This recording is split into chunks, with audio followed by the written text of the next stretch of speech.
Hey everybody, this is a real quick video in case you have a Laxihub PTcam Smart Pan Tilt Wi-Fi camera and you need to do a hard reset on it.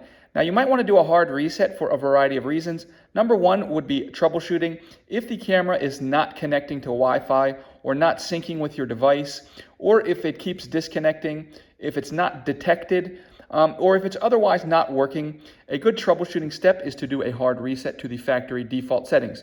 Another reason is if you want to set this up in a new area, in a new room, in a new house, and just connect it to all new devices, you can just wipe everything out by doing a hard reset on it.